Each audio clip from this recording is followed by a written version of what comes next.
2026 தமிழக சட்டமன்ற தேர்தலில் யாருக்கும் மெஜாரிட்டி கிடைக்கலனா என்ன ஆகும் தமிழக அரசியலில்? அதாவது தமிழ்நாடு சட்டசபை தேர்தல் முடிந்துள்ள நிலையில் தேர்தல் முடிவு மே 4ஆம் தேதி வருவதற்கு முன்பே பாஜக தனது திரைமறைவு பேச்சுவார்த்தைகளை இப்போதே தொடங்கிவிட்டதாம்.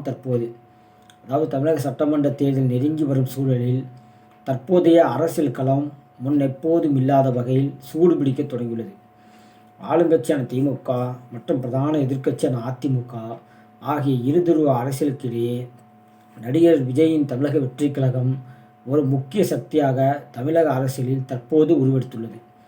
சமீபத்திய அரசியல் நகர்வுகள் மற்றும் உளவுத்துறை அறிக்கைகளின் அடிப்படையில் எந்த ஒரு கட்சிக்கும் தனிப்பெரும் மெஜாரிட்டி கிடைக்காத, அதாவது தொங்கு சட்டமன்றம் சூழல் உருவானால் என்ன நடக்கும் என்ற விவாதம் தற்போது டெல்லி வரை ஒலிக்க தொடங்கியுள்ளதாம்.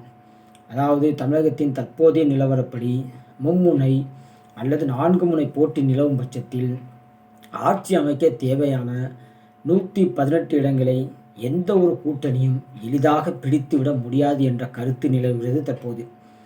ஒருவேளை மெஜாரிட்டிக்கு தேவையான இடங்கள் கிடைக்காத பட்சத்தில் சிறிய கட்சிகள் மற்றும் புதிய கட்சிகளின் ஆதரவு ஆட்சி அமைக்க மிக மிக முக்கியமானதாக மாறும் இந்த முறை.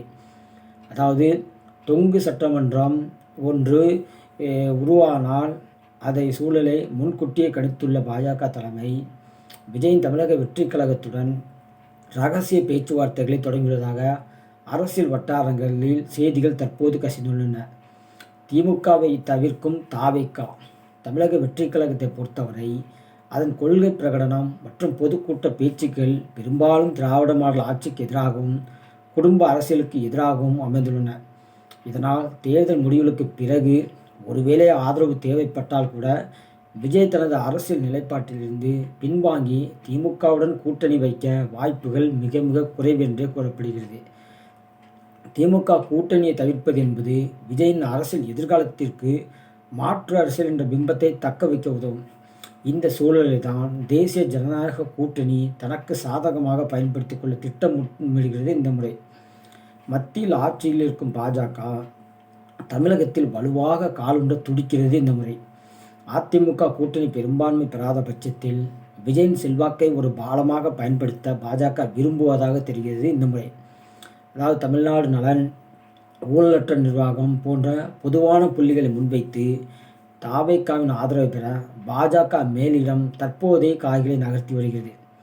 அரசியல் நேக்கர்களின் கருத்துப்படி பாஜகவின் முக்கிய தலைவர்கள் ஏற்கனவே தாவேகாவின் முக்கிய நிர்வாகிகளுடன் தொடர்பில் இருப்பதாகவும் தேர்தல் முடிவுகள் சாதகமாக வராத பட்சத்தில் பரஸ்பர ஆதரவு குறித்த முதற்கட்ட பேச்சுவார்த்தைகள் நடந்து முடிந்துள்ளதாக கூறப்படுகிறது. இப்போது விஜய் தனது கட்சியினரிடம் யாரோடும் சமரசமில்லை என்று கூறி வந்தாலும் தேர்தல் முடிவுகள் ஒருவேளை ஒரு இக்கட்டான நிலை உருவாக்கினால் மாநிலத்தின் ஸ்திரத்தன்மை கருதி ஏதோ ஒரு முடிவை எடுக்க வேண்டிய கட்டாயத்திற்கு விஜய் அவர் தள்ளப்படுறார். திமுக எதிர்ப்பு என்ற ஒற்றை புள்ளியில் தாவேகா, அதிமுக மற்றும் பாஜக இணைய வாய்ப்புகள் மிக மிக அதிகம். இருந்தாலும் பாஜகவுடன் இணைவது சிறுபான்மையினர் மற்றும் மதச்சார்பற்ற வாக்காளர்களின் அதிருப்தி ஏற்படுத்தக்கூடும் என்பதால் விஜய் மிகவும் கவனமாகவே காய்கள் நடத்தி வருகிறார். தற்போது தமிழக அரசியல் வரலாற்றில் 1967க்கு பிறகு பெரும்பாலும் தனிப்பெரும் மெஜாரிட்டியுடன் தான் ஆட்சிகள் அமைந்துள்ளன. ஆனால் 2026 தேர்தல் ஒரு மாற்றத்தை உருவாக்கும் என எதிர்பார்க்கப்படுகிறது. பாஜகவின் இந்த முன்கூட்டிய திட்டமிட்டல் மற்றும் தாவேகாவுடான ரகசிய பேச்சுவார்த்தைகள் ஒருவேளை உண்மையாக இருக்கும் பட்சத்தில் தமிழக அரசியலில் ஒரு புதிய அத்தியாயம் தொடங்குவது உறுதி. இந்த முறை விஜய் யாருக்கு கை கொடுப்பார் அல்லது தனித்து நின்று தனது பலத்தை நிரூபிப்பாரா என்பதற்கான விடை தேர்தல் முடிவுகளின் கையில்தான் உள்ளது. அதுவரை இந்த கூட்டணி ரகசியங்கள் தமிழக அரசியலை பரபரப்பிலேயே வைத்திருக்கும்.